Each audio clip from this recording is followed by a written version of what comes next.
बात है भारत के पूर्वी राज्य उड़ीसा की। बात उड़ीसा की है तो उड़ीसा की राजधानी भुवनेश्वर, वहां से कुछ ही किलोमीटर दूर एक डिस्ट्रिक्ट है जिसका नाम है पुरी, जगन्नाथपुरी, जहां पर देश के अंदर, जहां पर समुद्र के किनारे जगन्नाथपुरी स्थित है। भारत के चार प्रमुख चार धामों में से एक जगन्नाथपुरी, ये भगवान जगन्नाथ को समर्पित है। कहा जाता है कि स्थानीय मान्यता है कि कई वर्ष पूर्व नीलांचल पर्वत पर भगवान नीलमाधव निवास करते थे। एक दिन राजा इंद्रद्युम्न को रात में भगवान विष्णु सपने में दर्शन देते हैं और कहते हैं कि नीलांचल पर्वत की एक गुफा के अंदर मेरी एक प्रतिमा है जिसे नीलमाधव कहते हैं, उन्हें आप निकालिए और निकालकर मेरा मंदिर बनवाइए और मेरी वहां पर मूर्ति स्थापित कर दीजिए। राजा को यह सब पर सबर कबीला रहता था जिसका मुखिया था विश्ववसु।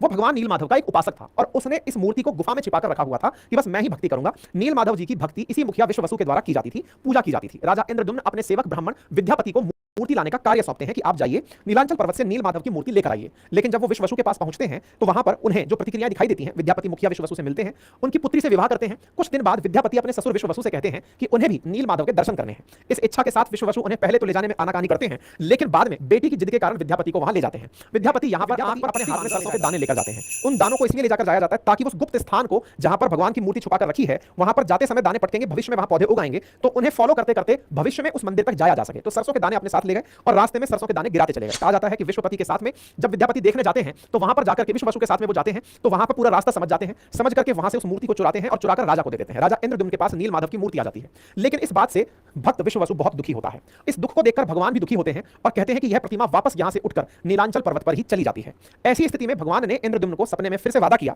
कि आप एक विशाल मंदिर बनवाइए तो मैं उसके पास खुद से लौट आऊंगा। इस पर इंद्रद्युम्न एक विशाल मंदिर का निर्माण करवाते हैं। भगवान विष्णु से मंदिर में विराजमान होने की प्रार्थना की। द्वारका से एक लकड़ी का बड़ा टुकड़ा समुद्र से तैरकर पुरी की तरफ आ रहा है, तो उससे मेरी मूर्ति है।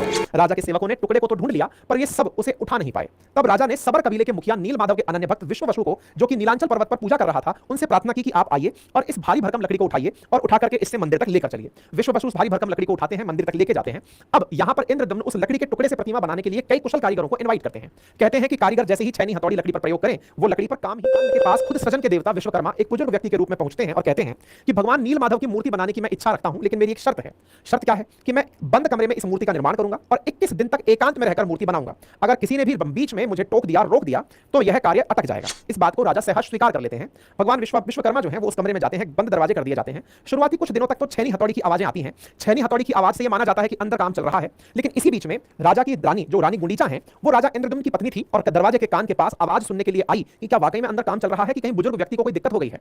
इसी बीच में जब उन्हें लगा कि अंदर से कोई आवाज नहीं आ रही है तो डाउट हुआ कि कहीं कारीगर मर तो नहीं गया। इससे घबराकर वो राजा के पास जाती हैं और कहती हैं कि साहब गेट खुलवाइए, डाउट है अंदर से छैनी हथौड़ी की आवाज आना बंद हो गई है। इस पर राजा खुलवाते हैं तो यहाँ पर 3 इस प्रकार की भव्य मूर्तियां रखी हुई मिलती हैं। चूंकि यहाँ पर भगवान विश्वकर्मा नहीं थे और ऐसी स्थिति में 3 मूर्तियां जो कि अधूरी बनी हुई मूर्तियां दिखाई दी, ये देख करके सब चौंक जाते हैं। इन 3 मूर्ति में एक मूर्ति भगवान नीलमाधव की थी, उनके भाई के छोटे छोटे हाथ बने थे लेकिन उनकी टांगे नहीं बनी थी, और सुभद्रा जी के तो हाथ पांव ही नहीं बने थे। ये 3 मूर्तियां यहाँ पर दिखाई देती हैं। भगवान जगन्नाथ ने उन्हें स्वप्न में दर्शन देकर कहा कि अब से ये काष्ठ की बनी मूर्तियां ही प्रकट होकर भक्तों को दर्शन दिया करेंगी। राजा इंद्रद्युम्न इन्हें भगवान जगन्नाथ की इच्छा मानकर इन अपूर्व यानी जो पूर्ण नहीं हुई अपूर्ण प्रतिमाओं को ही मंदिर में स्थापित कर देते हैं। तब से लेकर अब तक भगवान जगन्नाथ अपने भाई बहन के साथ लगातार भक्तों को दर्शन दे रहे हैं। ऐसा भी मान्यता है कि जब भगवान विष्णु शरीर त्याग कर जा रहे थे, उनका अंतिम संस्कार किया गया, तब उनके शरीर का एक हिस्सा छोड़कर सारा शरीर पंचतत्व में विलीन हो गया। वो हिस्सा था भगवान कृष्ण का दिल। कहते हैं कि यह दिल आज भी धड़क रहा है, जो आज भी भगवान जगन्नाथ की प्रतिमा के अंदर सुरक्षित है। यह मानकर भगवान जगन्नाथ जी की आज भी पूजा। इस मंदिर का कई बार निर्माण हुआ, जीर्णोद्धार हुआ। वर्तमान जो मंदिर बना हुआ है वो 7वीं सदी का है। 1174 में उड़ीसा के शासक अनंग भीमदेव ने इस मंदिर का जीर्णोद्धार करवाया।